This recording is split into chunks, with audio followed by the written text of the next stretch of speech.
Now let's meet the candidates. And Gary Johnson, businessman and former two-term governor of New Mexico. But I want to get you all on the record quickly. If you could raise your hand if, as president, you would put out a photo of a dead Osama bin Laden.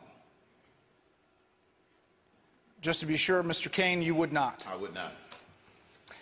Senator, Governor Johnson, you have said you're an advocate of getting out of Afghanistan tomorrow. You've also said that you'd support a Democratic plan to establish a timetable with an end date for withdrawal of U.S. troops in Afghanistan.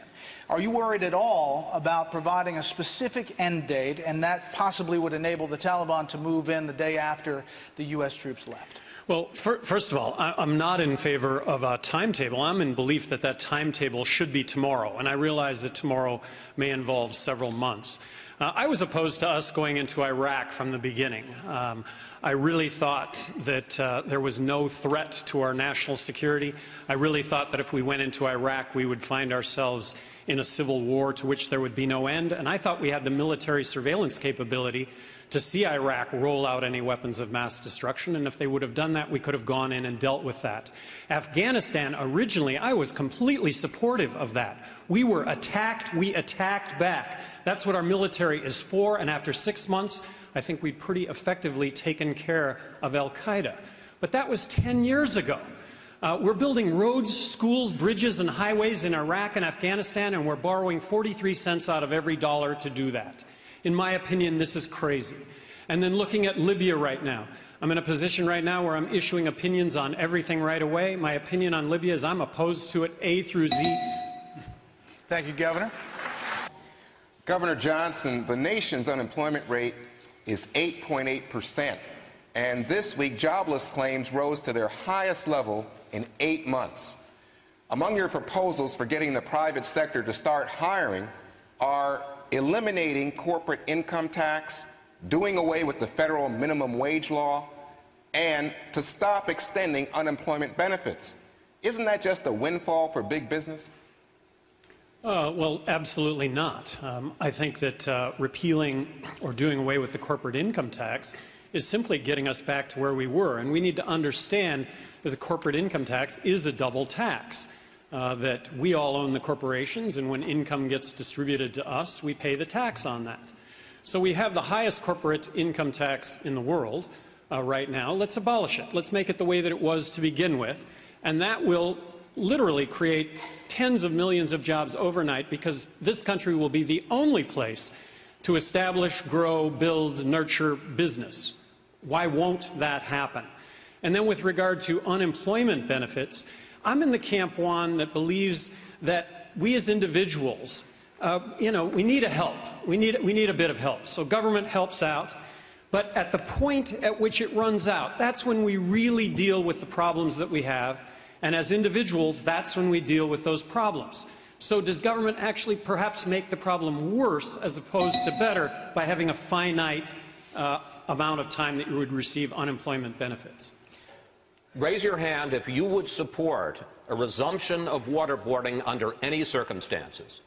Under certain circumstances or any yes, circumstances? Under certain circumstances. Certain or any? Under any circumstances that you could imagine, not all. Sure, I'll do it.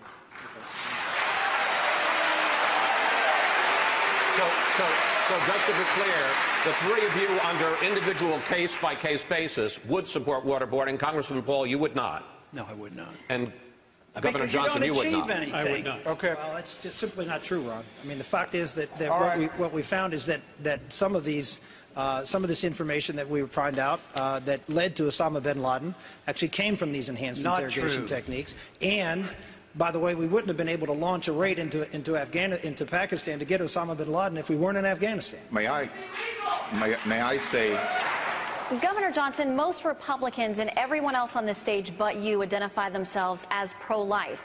You have said that abortion should be legal until the fetus is viable. How do you hope to woo conservative GOP voters here in South Carolina and across the country with that position? Well, I support a woman's right to choose up until viability of the fetus. As governor of New Mexico, I would have signed a bill banning late-term abortion. I've always favored parental notification. I've always favored counseling. and I've always favored the notion that public funds should not be used for abortion.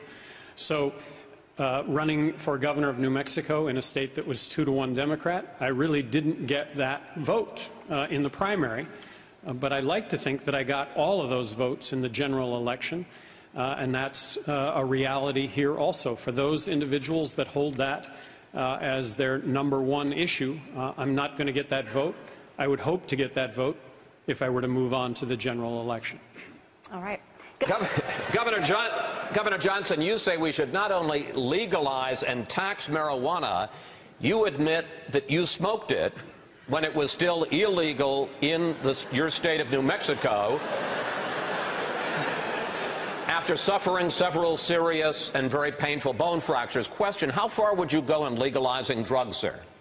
Well, first of all, I would hope that people, when it comes to the drug issue, looking at me, would look at what I did as governor of New Mexico, which was everything was a cost-benefit analysis.